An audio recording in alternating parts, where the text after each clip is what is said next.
Are you a buyer looking to purchase a home and not quite sure what you should check before you sign that contract? Well, watch this video because Angela Delfonso from Double Bay Conveyancing explains what you should look out for.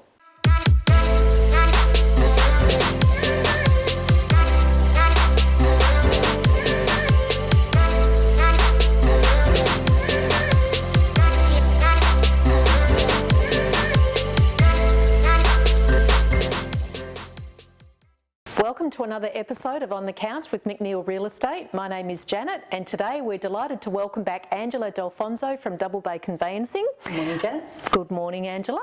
As you may recall, Angela has been with us a couple of times previously just to talk about all things conveyancing.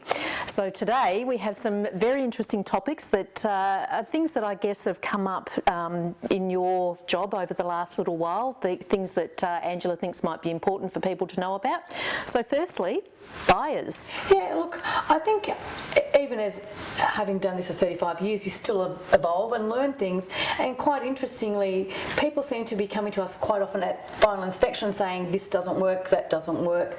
And the first question you ask them is, did they check it when they purchase? And they're not. Now, that's actually a very good friend's daughter's just bought her first home, and they moved in and went to open a window, and none of the windows open. Wow. So they've been painted in. Yes. And they're the old sash windows that you used to have a long time ago. Yes. And so the timber will also expand in the winter. Yes. And so they now have a new home with no windows, and that's not an easy fix. No. So that's something that if they checked at the time of purchase, they could have done something about. Yep. Possibly the building inspector should have maybe picked that up. Well, yes, if there was a building inspection, you would think they would check that. And another thing that people will look at is the stove might look lovely. Have you turned it on? Mm-hmm. Air conditioning. Mm-hmm. Like I had another one recently where they bought a place with a split system. Mm-hmm. It only worked for cooling. They presumed it was a heater as well. Yes. Okay. So check that. Ask if it's a manual. Really do your due diligence beforehand, because once it's settled, there's not a lot we can do. It's too late. Yeah. And unfortunately, even if it's before settlement, and we go back to the vendor and say, well, your ducted heating hasn't worked for 5 years. Yep, it wasn't working at the time. Yes. He says, she says. Yes. I mean, I think the best one I've ever had was the air conditioning unit was in the wall, but there was no. Wasn't connected. No outside. There was no outside. Oh. It was pretty. The vendor actually was an air conditioning installer, and he'd taken his unit to put at someone else's house. Oh my goodness. So that was, we actually got naughty. that one replaced. Yes. Yep. Technically, that didn't have to happen. Yep. And there's things like. If it's really fancy light fittings, make sure they're included. Yes. I've had people be upset over a child's curtain going, like they had a Thomas the Tank Engine curtain, and the vendor replaced it, but the purchaser wanted those ones back. Yep. That was inspected, but. Yep. What we generally say to a seller when they go on the market is, if there's anything in the house that's a fixture that you want to take, either take it now before we take photos and before any buyers see it. Yep. So remove, that beautiful chandelier or the curtains, whatever. Or we must specify to any purchaser when they come, this is not included and that's not included. Yes. It's better to remove it first, because if you leave it there, for example, the big chandelier, then what's happening is the buyer will say, well, what are they going to put in there in place? That's right. Whereas if they never saw it, then there's no problem. Though that may be a selling, like it may make the room look lovely, but I suppose expectations. Yeah. And I'm now asking all my clients to fill in a questionnaire that says whether their oven's working, what brand it was, and how old it is. So, so the vendors, the sellers. Yes. Yep. But a lot don't reply. So it's always a challenge, but it's amazing people's perceptions. Yes. And well, you do assume if you go into a house and you look and you see things, you are assuming that they're going to work.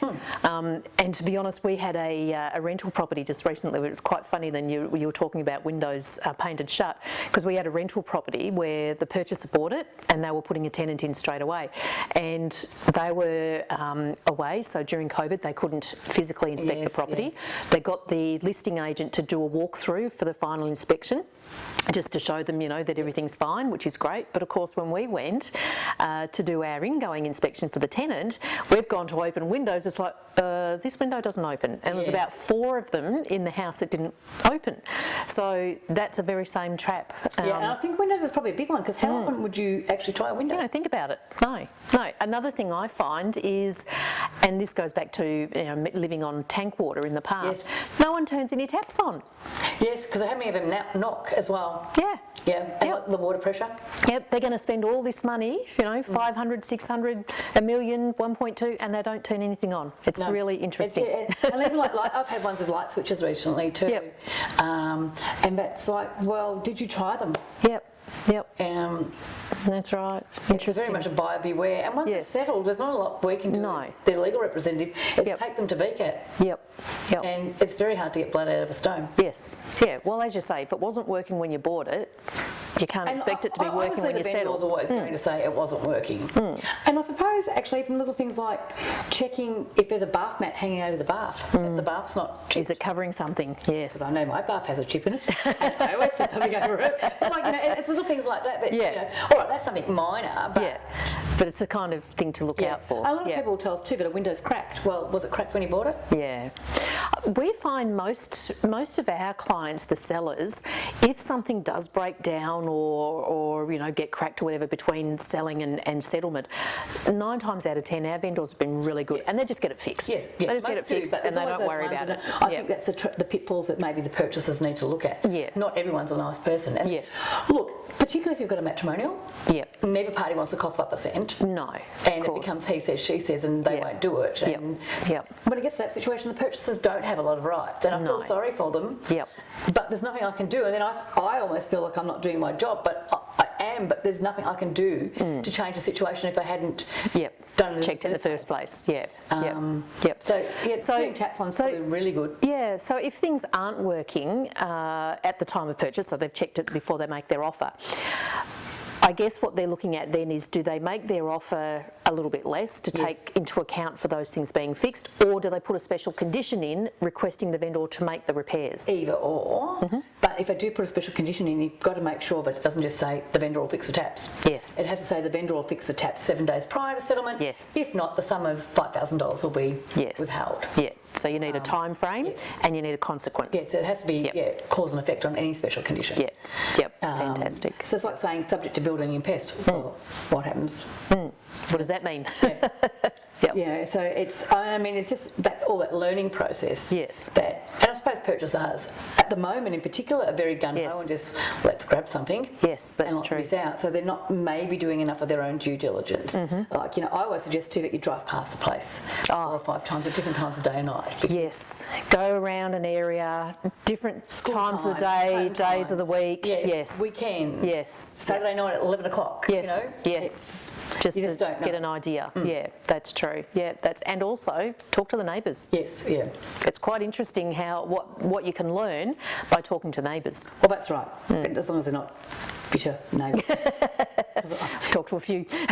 Well, that's right. They might talk the place up if they don't like the owner. And if they don't want the owner to go, they might be talk it down. That's true. But I think you get a pretty good general idea. You do.